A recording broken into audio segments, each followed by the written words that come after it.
Hi, Mikael from SIMRAD. Today we are in Poland at the Saxdor factory, taking a look at the Saxdor 270 and the new NSX displays installed in these boats. We're going to take a look at key features and how to install the unit, commission it, start using it from the first go of a new boat. All right, we are on board the boat now, and this is how it looks when you have a completely new unit on the boat. So we have the sun cover on. We're going to take that off in a minute. We have the switch panel here with different switches. And to get the power on to the unit, you have to push one of the switches here on the panel. But let's first take off the sun cover from the unit. That comes loose, like there are two slots here on the unit. So just pull from one end like that with your thumb pressed down, and the sun cover comes off. So we are here at the helm now and switching the unit on for the first time. Display power button down, we have power to the unit, and then keep your finger for a couple of seconds on the unit's power button. And it will slowly turn on, it takes a few seconds. Alright, after the unit has started completely, you get this greeting page here. You just press the small arrow here, and it goes to the next page where you want to choose the language. In this case, we choose English now. That, and wait a second, and then it wants to know where it is, so you can search here. Let's put in Poland. Hold on. Poland, like that, country, and press next. And then it wants to know the time zone, since we don't have a GPS inside the factory here, like that. Then it asks you to join an existing network. Since it's a new boat, join the boat network, push this one, and next, and it will look for units to connect to. After we have chosen the region and the language, we need to set up the boat network. On this boat, we don't have at the moment a network, so we will set up a standalone unit. So press that one and press next. It will start searching for connected units. And as you can see, it searched the whole network that it can find at the moment, but since we don't have everything connected on this boat, it can only find itself. And then press next. And then it asks you to send the information to SIMRAD, and that's okay if you want like it. So that was it. Now it's set up, and now it should start with the disclaimer, and I agree.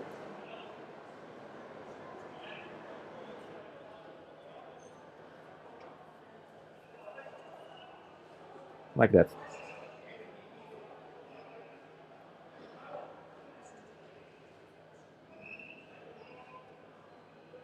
We don't have a GPS sensor here, so our GPS connection, since we are inside the factory, it alarms that it hasn't got a GPS.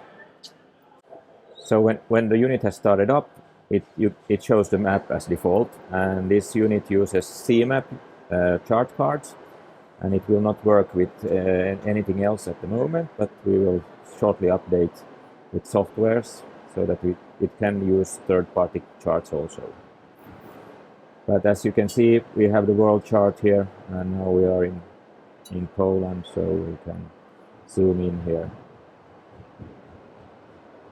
But this is a generic card, so just generic name something on the places. Then you can go into setting up different icons. So the default is the chart icon, but you can put in the echo sounder. And if you want to have this on this quick access bar, you just hold your finger for a while there and pin it, and it will appear there. And now you can actually really fast change between different scenarios or different pages. You can have different sonars.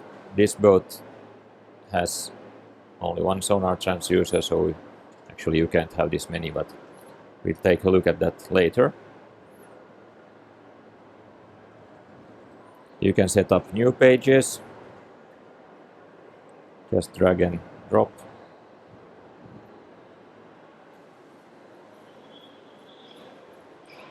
And you have multiple screens on one screen, so it's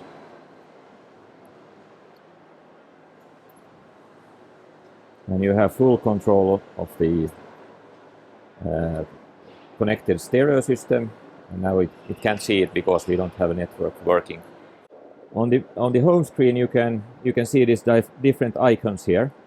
You have chart icon, you have mob man overboard icon, so when you press this and the boat is outside and you have sort of a live situation, you can pin this. If somebody falls overboard, you can pin the position with this one.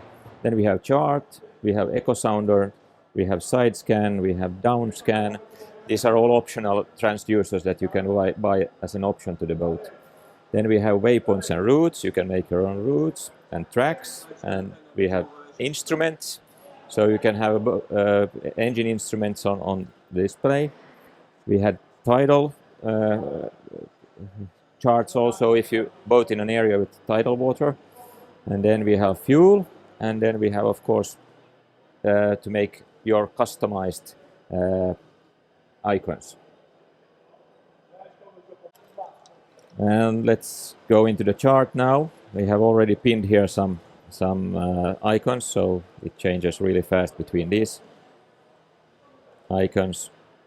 And if we want to make our own icon, we just press here and then drag and drop. And you can have as much as 4 split screens on this one. And it comes up here. And you can also pin this to the sidebar. And now you have a quick access to that.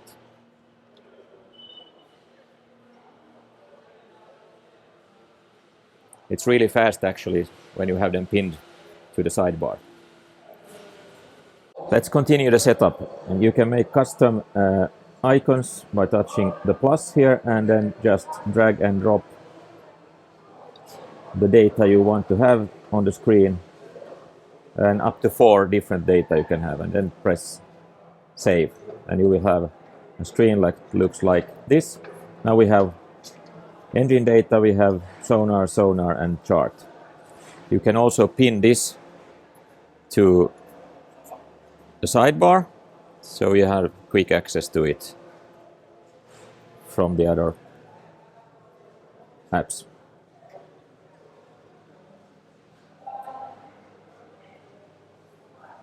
Let's continue the setup. You have a setup guide here actually. It tells you what to do. So you press that and you come up with this setup menu.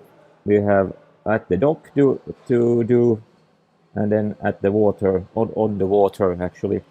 At the dock now, since we are not in the water, you can set up both dimensions, boat name, call sign if you have a call sign for the boat type. You can choose from different types, motorboat, planning, boat dimensions, set up here. Put in the length and the width and the depth and the height of the boat, so that when you in the future do easy routing or auto routing on the map, it knows what size of boat you have.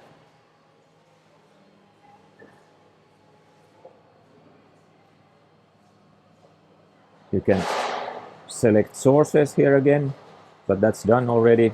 But you can go into that. Let's do that later on. We have a connected echo channel set up here.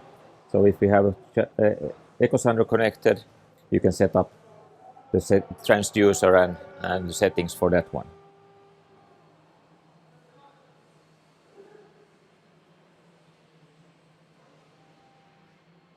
There's a selection of different transducers.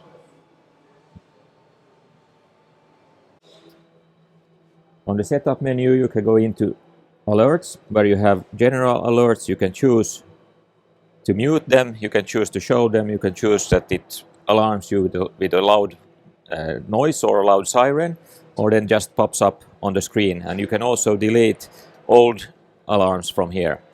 But go into setup and then normal alarm just show on warning on the screen and it turns yellow, and the blue one is just information, and you can delete alarms from here.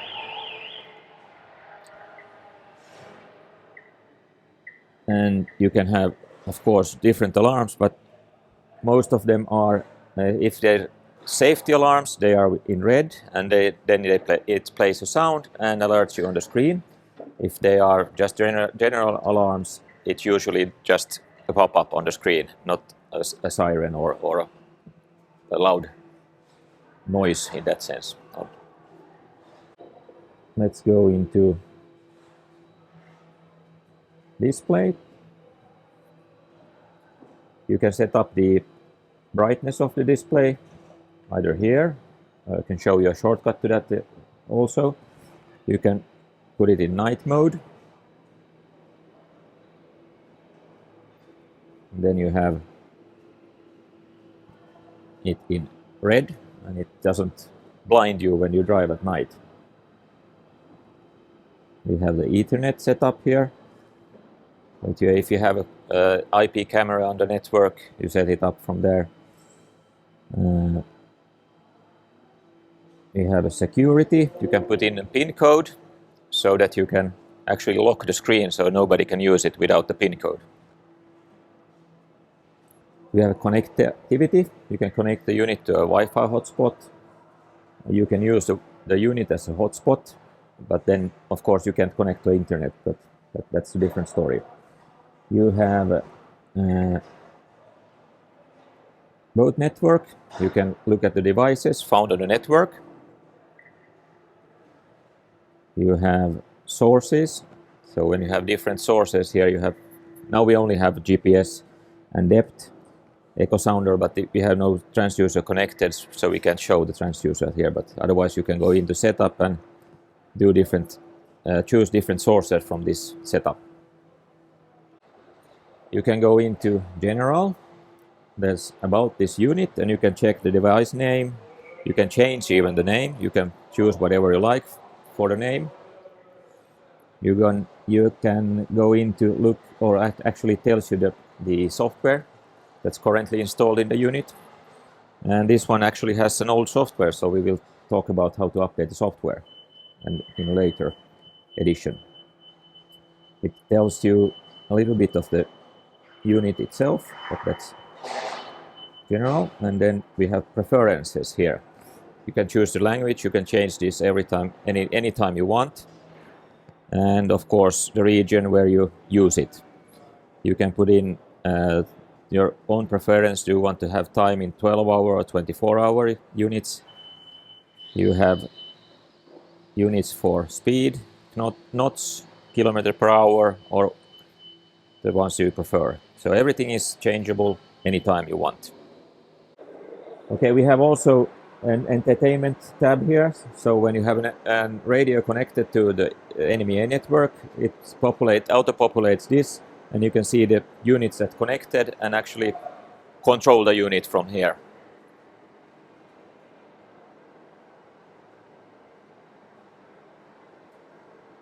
We have also the ability to edit the home screen. So if you don't want to have that in that corner, you can move it around.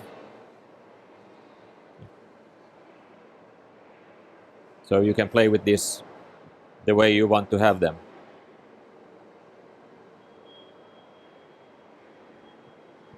And then just done. And you have altered the home screen totally. And as you notice, this unit has been designed to be very user-friendly and as actually like using a tablet or your smartphone. Just hold your finger for a while and a menu pops up so you can choose what you do. It's really intuitive and easy to use. You can always go back.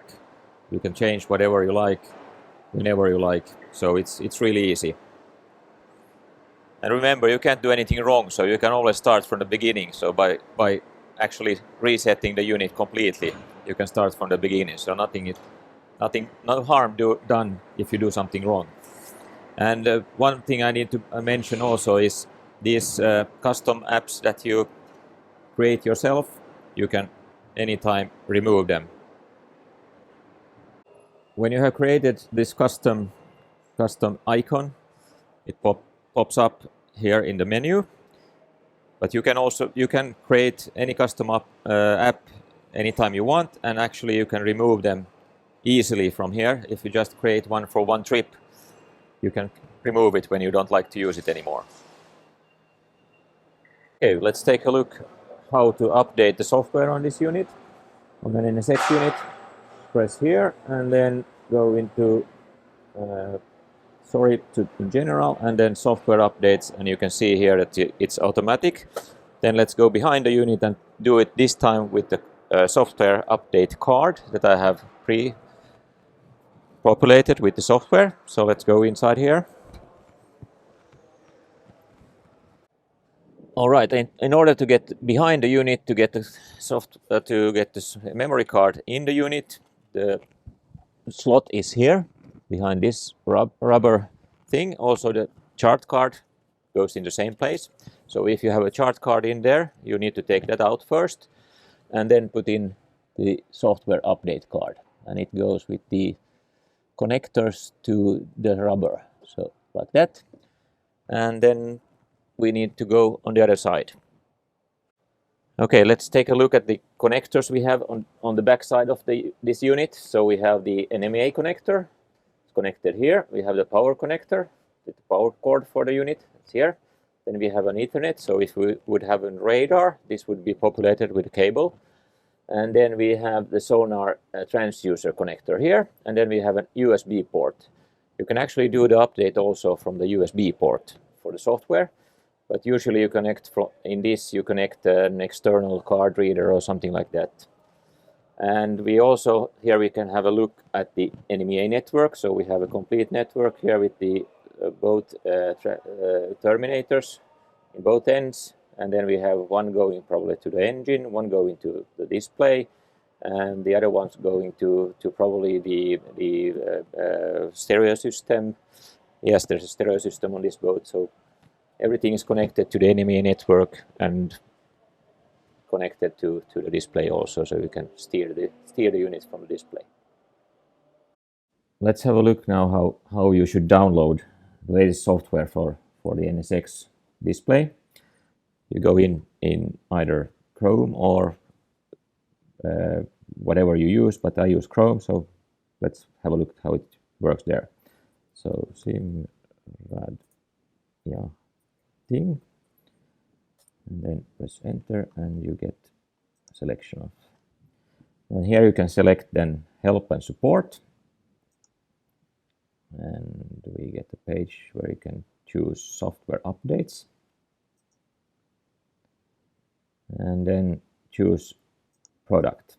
So we have all our products listed here, so whatever product you need software for, you can choose from here, but now we're concentrating on the NSX. So there's all kinds of documents, manuals, how to install, and so on, a lot of in different languages also. So, and the last one is software update. Press that and you get to the latest software available, and then just press download. No, not this time, so download your file here, and it starts to download it.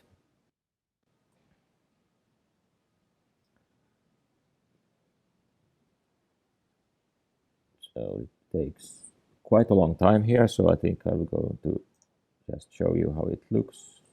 Put it on pause and go into my file system here and show how the software looks like.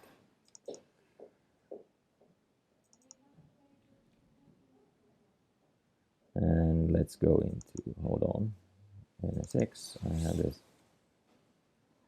software here. It looks like this, an UPD file, and this one you should move to a copy to a SD card that you have inserted into your PC, and have this as the only file on the SD card for the update. And remember, the SD card should be a FAT32 configuration on it, and you should also have a minimum 32 gigabyte card for the update. So pretty easy actually. The download is the sort of the thing that takes the longest time. Card in the unit now, and it says there's a software update available, so just press update here and like that, and now it's validating the update. This takes several minutes, so don't be impatient. It will do its course, and the unit will shut off after a while when it's, or actually it asks you if you want to shut it off now, and you press OK and it reboots, and after that the software update should be okay.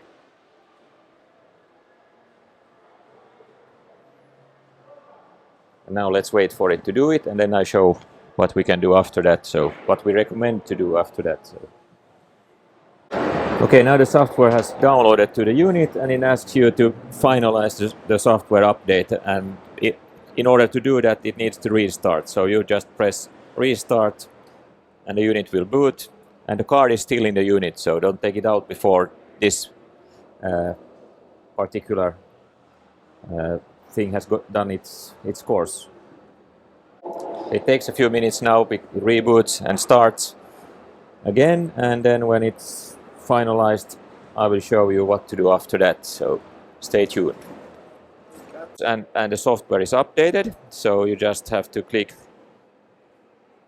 this again. You have the privacy announcement here, agree, when I can find like that. Now the unit has upgraded software, but it's not ready yet, so let's take out the card now. After the software update and the reset, it will start as a new unit again, so we need to do the commissioning again. Alright, now the software update is done, and actually you can go in here on the alerts. It will in the future alert you to check the software updates every now and then. Let's say within, I think it's within 3 months or something like that, it will check, ask you to check the software update so that you can put in the latest one.